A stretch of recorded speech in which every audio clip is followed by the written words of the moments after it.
Let's return to This Week in America. Here's your host, Rick Bratton. Welcome back, everybody, coast to coast, This Week in America. Little Dove Sparkling Water by Dodi-Bird Dickson is an inspiring children's story of faith in God's love. A gifted dove who ignores wise old coyote's warning and almost loses her life, if not for the saving grace of God. A beautifully told story of the redeeming truth, the spiritual rebirth through the memorable symbol of a gray dove who turns pure white and shining with God's blessing. Dodi-Bird Dickson grew up in Northern California, about 40 miles from the Oregon border. She married and has 2 children, a daughter, Robin, and a son, Russell, who is her co-author of Little Dove Sparkling Water. A loving grandmother, Dodi dedicates the book to her granddaughter, Cassie, the inspiration for the story. And Cassie Cotter is with us on This Week in America to talk about Little Dove Sparkling Water, written by Dodi-Bird Dickson, her grandmother, and co-written by Russell Cleland, Dodi's son, and Cassie's father. It's an engaging book introducing children to the gospel in a unique and touching way. Cassie, a pleasure to have you with us. Welcome to the program. Thank you. It's great to have you with us here on the program. There's so much to talk about in this wonderful book that your grandmother has written, and you're here to talk today. Tell us a little bit about why she decided to write this particular book, what the inspiration was. Yeah, so I was in a program here in Mountain Home, Arkansas, for my addiction that I was in for about 8 years almost. I was addicted to IV drugs, meth, and I was in a program, and she came from California to come visit me when I had my pass. And she was inspired by, my testimony. I was in a faith-based program. And when I was telling her about my addiction, because she didn't really know how bad it was, I was telling her about how, I tried to commit suicide by overdosing. And I was telling her, that whenever I had tried to commit suicide with my overdose, that I felt a presence and I felt life being breathed into me. And I knew that I had to get help. I was able to get up and make the right decision that I needed to change my life and get my kids back. I had 2 little girls that I had given away to family members to take care of. And it was just time for me to change. And I was telling her that story.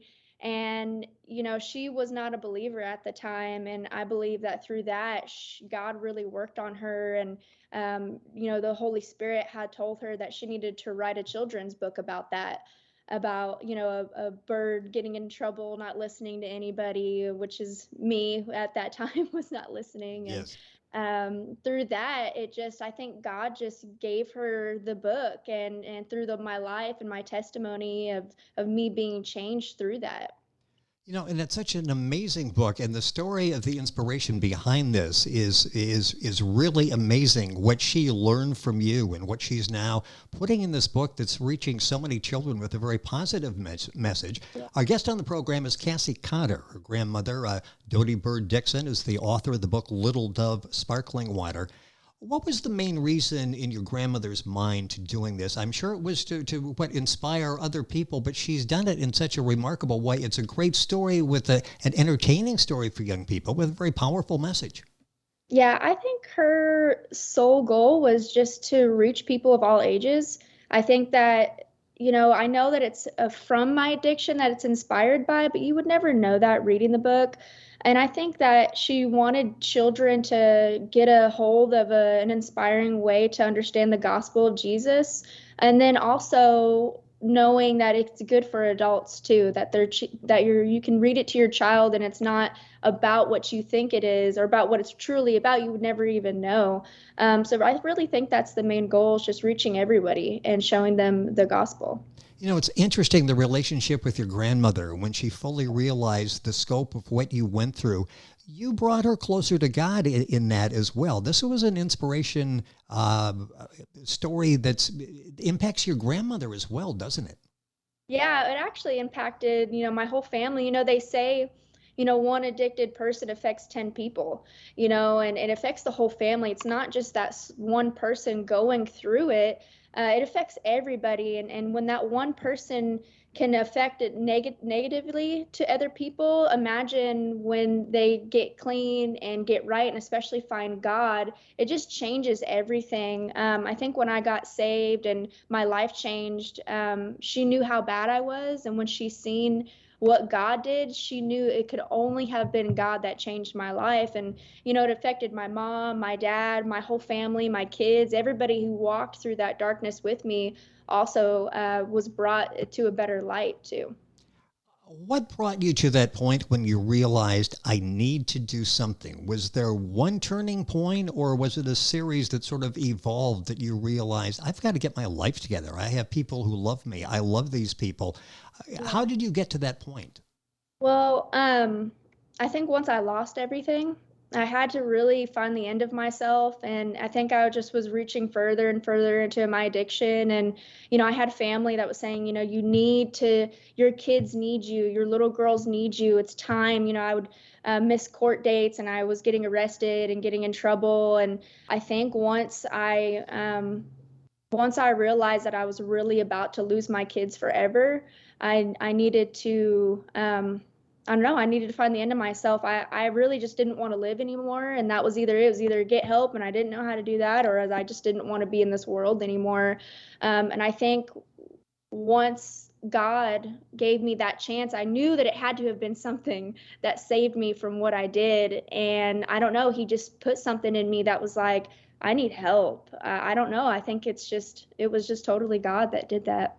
And it was so powerful, your grandmother picked up on that, and it was life altering for her as well. And she's taken this story, put it in this children's book, Little Dove Sparkling Water, by Dodi-Bird Dickson. Co-author is Cassie's dad, Russell Cleland. Book available at Amazon, the usual places, readersmagnet.com as well.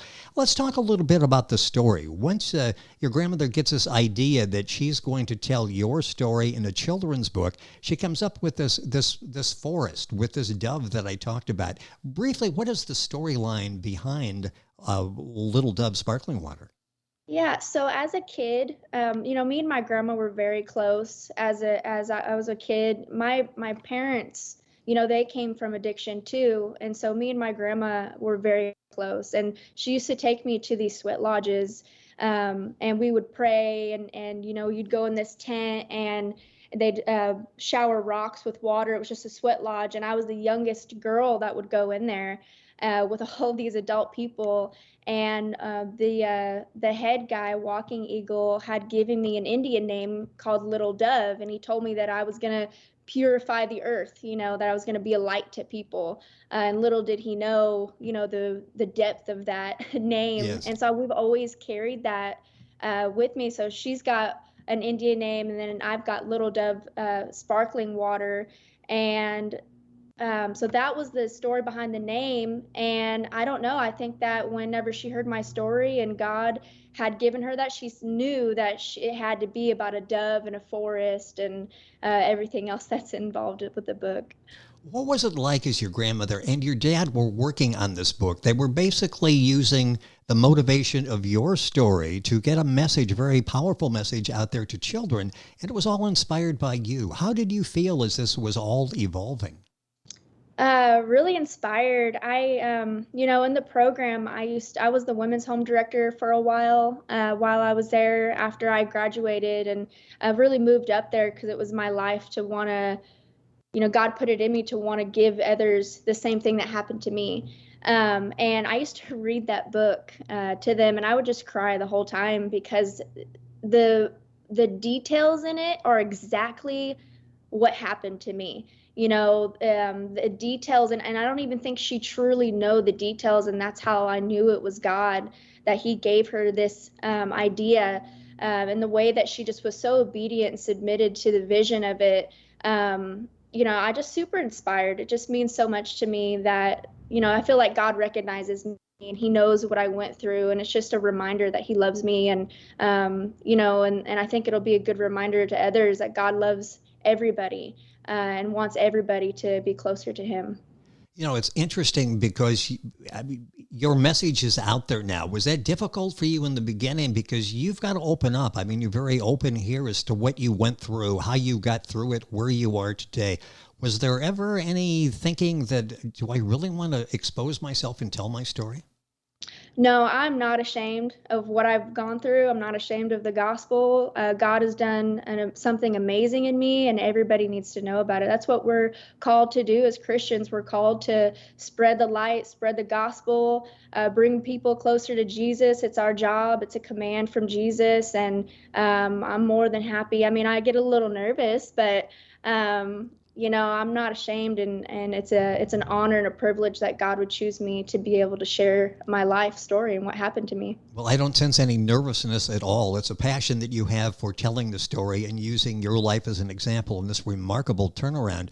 Our guest on the program is Cassie Cotter. She's talking about the book written by her grandmother and her father, Little Dove Sparkling Water. And in fact, as she just said, she is Little Dove Sparkling Water. The book is available wherever books are sold. Send it to Amazon, for example, readersmagnet.com, a good place to get it. And you go to our website, thisweekinamerica.us, and you'll be able to link on.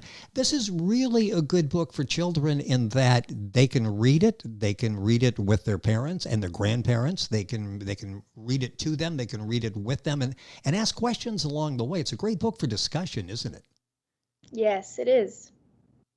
It brings Yes. up all sorts of questions, and the grandparent has a chance to interject and help spread the message, understand the message behind what was written in the book. How does your grandmother feel about this? I mean, she's done this book. She's touching so many people, and your father. Yeah. Besides telling a remarkable story, it's a tribute to what you went through and how you faced it and turned your life around. It has to be an exciting time for them as well. Yeah, she's ecstatic. She was just telling me last night that for the first time since all of this started, she's able to talk about it without crying. I just think we've all been through a lot, and to see a good outcome, which doesn't happen often, but it does. In some way, sometimes it's rare, but it does happen. She's super excited, and so is my dad. It's just an amazing thing that only God could have done. How would you address people in similar situations or family members as they're hearing the story or reading the book, and they may have someone they suspect is having a problem, but they don't know how to reach out to them, or a young person who has a problem like you were going through, trying to figure out, okay, what do I do? How do I stop my life spinning out of control? What advice would you give them? Well, as a child, and growing up, I think, and walking through my addiction too, I think the main thing I hold on to is the people in my life that tried to speak life into me and try to be positive. And I felt alone a lot, and I think that without the people that God put in my life, I think it would have been a lot harder for me. And the prayers that people prayed over me, and even when I didn't even know, I know I had people praying for me and that wanted a better life for me, but didn't really know how to help me. My biggest advice would just be to keep people in your lives, reach out. Don't ever be alone, because that's something that the enemy wants to drive us further into destruction.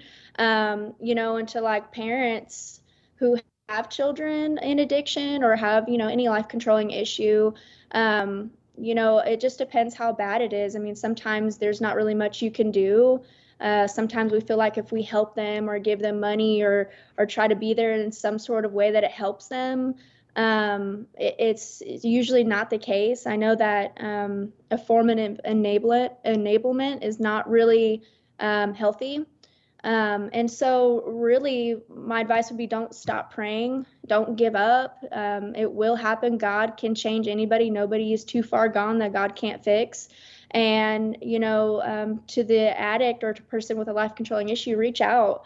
Don't be alone. We're not promised tomorrow. And now is the time to get help. And now's the time to do what you need to do to get right. Sometimes we're just so afraid. We don't know. Like with me, I didn't know how to get help. I didn't know what to do. I just knew I had to do something. And taking that first step is everything. This is really a story, too, about the amazing power of God, isn't it? What he's able to do in people's lives. Yes. Yes. It's all God. And continuing, talk about your life today. I love your enthusiasm. I love what you're doing, not only in coming out and talking about the book, addressing your problems, helping other people, but you've got a smile on your face, and life is good right now for you, isn't it? So it's great, yes.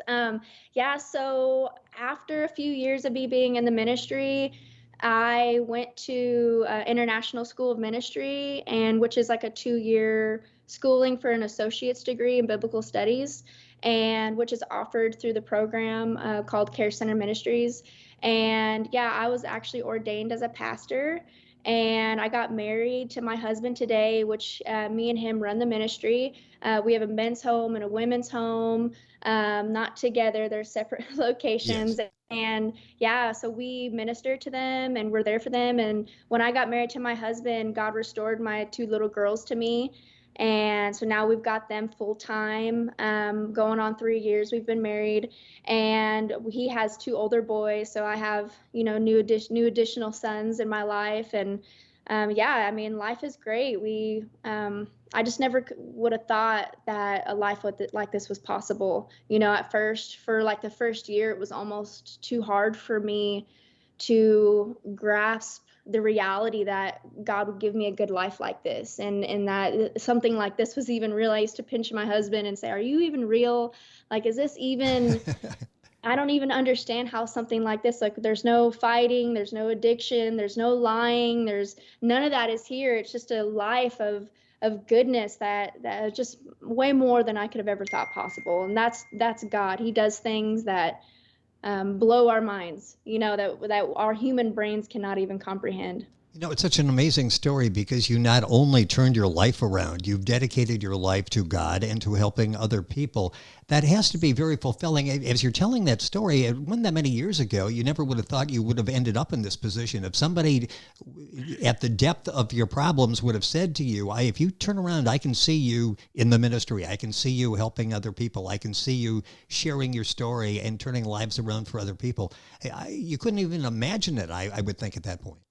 No, and I've actually had people, tell me, you could do great things, you can change your life around, this can help. I've heard that stuff, but I rejected it because it's just like, not me. I'm no good. I'm worthless. Nobody would want anything to do with me, was my thought. Well, that makes it even more relatable because, yes, as you're going through that, everybody's telling you you can be whatever you want to be, that type of thing. And after a while, it becomes almost a cliche. It's like, I don't think I can do that. And you obviously had that self-doubt there as well. Oh yeah. Oh yeah, totally. Nothing but self-doubt in myself. No confidence at all. Which is totally hard to believe. And you can't stop smiling now. So life is really good. And such a touching children's story written by Cassie's mother or grandmother and father, Little Dove Sparkling Water, Dodi-Bird Dickson, and Russell Cleland. Book available at Amazon, Reader's Magnet, all of the usual places. A couple minutes left in the program. What do you hope is the takeaway that children get from reading the book, and parents and grandparents get as well? Yeah. Yeah. So I would hope that, because it's about the bird who ran into some trouble and also has the attitude of, well, I don't need to listen to you and I want to do it my own way, which is a lot of children, especially growing up and learning how to be independent but sometimes can go into a more of a rebellious stage. Really, I think the takeaway would be that no matter what happens in life, that even when bad things happen, that we have a hope and a faith in something that can always pull us out, and that you can get through anything that life throws your way. And your grandmother is a remarkable storyteller as well. She takes this background that you have and decides this is the vehicle I'm going to use to tell this story in an entertaining way that will resonate with young people, adults as well. Is she working on anything else now? She needs to keep this writing career going. Yes, I think she's gonna do like a part two to Little Dove Sparkling Water is what God's got on her heart. I'm not really sure about the details or anything about that, but yes, she has talked about wanting to continue a little series of Little Dove Sparkling Water. Well, I'm sure she's very proud of you and what you've done, and you're very proud of her for what she's done. And in fact, let's talk about that here in the final seconds. What did this mean to you to have your grandmother? And again, you mentioned from a very early age you were close with her, very close with her. that she gets involved in a project like this, using you, working with you to spread this message? Yeah, yeah, she would call me and ask me questions about, not really about specifics about what happened, but just what I thought about it. And, she would talk to my dad about what happened with him and what his thoughts are on it. And it was really just kind of a group thing. And I just think it's amazing how God poured into her about everything that happened. And it's just a truly amazing way that it came out in a children's book. It's just so amazing, her take on things, and how it could be projected out like that. It's just an honor and a privilege that she would even want to use me for something like that. Well, it's an engaging book, an inspirational book, introducing the gospel to children in a unique and very touching way. The name of the book is Little Dove Sparkling Water by Dodi-Bird Dickson and Russell Cleland. With us on the program is Dodi's granddaughter, Russell's daughter, Cassie Cotter. The book available at Amazon at readersmagnet.com. I know you've worked with Reader's Magnet in getting the word out there on the book. What's that experience been like for you? That's sort of something totally different now. You're working with a published author, and you're spreading the word around the country, doing publicity. How's that been for you? Yeah, I think with Reader's Magnet specifically, it's been a pretty easy transition. You never really know what this kind of stuff looks like, and so I thought it's been very easy and a very smooth transition. And with the broadcasting and just all this stuff, it's very new, and it's very exciting for me, and I know it is for my grandma too. Well, you do it very well. Any thoughts that you're thinking, maybe I'd like to be an author? I've got some stories that I could tell. Have you been inspired by your grandmother's inspiration to write?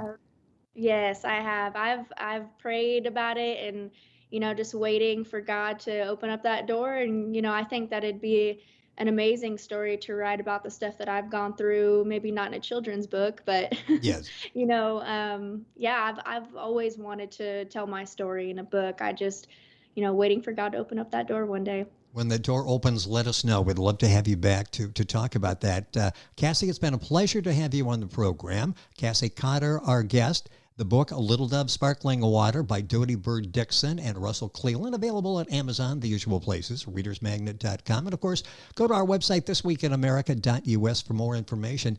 Cassie, a pleasure having you on the program. Thank you so much for being with us.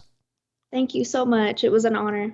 It's a privilege to have you here. The book is so well done, and again, available at Amazon, the usual places, Little Dove Sparkling Water. You're listening to This Week in America, and we're back after these messages. This Week in America is online. You can visit our website, thisweekinamerica.us. Scott Pinkerton, associate producer of This Week in America. Jay Anderson, segment producer. Ben Watson, webmaster. Otto Bechet, director of engineering and TV production. This Week in America produced and is a trademark of Blue Funk Broadcasting, LLC. For information on all of our guests and to listen to this week's show, our website again at thisweekinamerica.us. And I'm Sean Bratton, executive producer of This Week in America.